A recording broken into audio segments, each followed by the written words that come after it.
পাল্টানো দরকার। তাই সত্যি আমাদের আজকের ভিডিওটা সম্পূর্ণ আলাদা। এতদিন আমি তোমাদের সাথে অনেক রকমের ভিডিও শেয়ার করেছি, যখন যেটা মনে হয়েছে আমি সেটাই তোমাদের সাথে তুলে ধরেছি। তবে ভিডিওটা রিকোয়েস্ট ভিডিও, তোমরা আমাকে রিকোয়েস্ট করেছো, দিদি আমরা অভয়ের মাকে নিয়ে তোমার মুখ থেকে কিছু কথা শুনতে চাই। কদিন ধরে আমি ভাবছিলাম যে আমি একটা ভিডিও পোস্ট করবো, ওই মায়ের চোখের জল দেখে জাস্ট থাকতে পারা যাচ্ছে না। সত্যি কথা বলছি বন্ধুরা, যখনই ওই মায়ের চোখের জল দেখছি, মানে ইনস্টাগ্রাম, ফেসবুক, ইউটিউব খুললেই মাকে দেখতে তো পাওয়াই যাচ্ছে। তো তোমরা অনেকেই ভালো মন্তব্য করেছো, অনেকেই খারাপ মন্তব্য করছো ওই মাকে নিয়ে। তো একটা কথাই বলবো, একটা মায়ের বুক খালি হয়ে যাওয়া একটা মাই জানে তার সন্তানকে হারানোর কষ্টটা, আর একটা সন্তান তার মাকে হারানোর কষ্ট একটা সন্তানই জানে। এটা তো তোমরা অনেকেই নেগেটিভ কমেন্ট করবে আমি জানি, তো করলে আমার কিছু করার নেই। তো সেই মা আজকে কোনো পার্টিকে জেতানোর জন্য রাস্তায় নামেনি, তার নিজের মেয়ের বিচার পাওয়ার জন্য, ন্যায়ের বিচার পাওয়ার জন্য আজকে রাস্তায় নেমেছে, রাস্তায় নামতে বাধ্য। তোমরা সবাই বলছো যারা বিজেপিকে সাপোর্ট করছো না, তৃণমূলে যারা আছো, তো তাদের একটা কথাই বলবো, প্রত্যেকটা বাড়িতে কিন্তু প্রত্যেকটা মায়ের সন্তান আছে, কন্যা সন্তান আছে।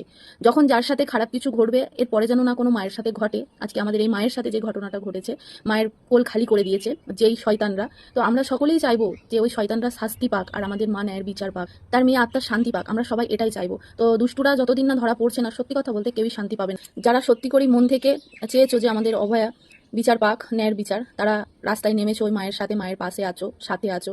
তো আমাদেরও ইচ্ছা করে যেন আমাদের যদি কাছে হতো, আমরাও ওই মায়ের কাছে যেতাম, বা মায়ের সাথে আমরাও রাস্তায় অবশ্যই ঘুরতাম।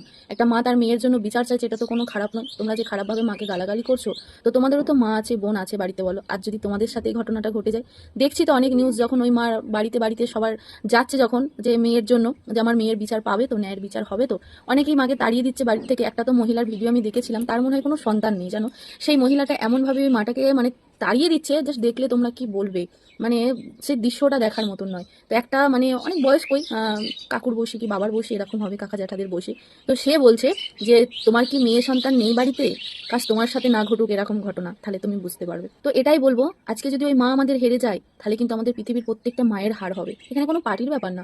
আজকে তোমরা চাইলে ওই মায়ের পাশে থেকে আজকে ওই মায়ের মেয়ের ন্যায়ের বিচার তোমরা দিতে পারো। তো সবাইকে একটা কথাই বলবো, সবাই এগিয়ে এসো আর ওই মাকে সাপোর্ট করো, কোনো পার্টিকে সাপোর্ট করার দরকার নেই। আমরা চাইবো যেন ওই মাই যেতে, ওই মায়ের জয় হয়, ওই মায়ের চোখের এক একটা জলের ফোঁটার দাম যেন ওই মা পায়, আর ওই মা যেন বিচার সত্যিই পায়। তবে তো আমাদের মোদী সরকার বলেছেন 4 তারিখে যখন রেজাল্ট বেরোবে, 5 তারিখই কিন্তু আজিগরের খাতা খোলা হবে। এটা শুনে মনটা অনেকটাই শান্তি লাগছে, ভালো লাগলো। যেই দুষ্টুদের জন্য দিদি আমাদের খাতা বন্ধ করে দিয়েছিলেন, তো দিদি ভাবছেন হয়তো যে ব্যাপারটা, মানে ভেবেছিলেন পুরো ধামাচাপা, মানে মাটি চাপা দিয়ে দিয়েছিলাম একটা ব্যাপার। কথাতেই আছে, যেখানে বাঘ দেখা যাবে সেখানে কিন্তু আটু পাটু ঝাটু শিয়াল কুকুরের দেখা পাওয়া যাবে না।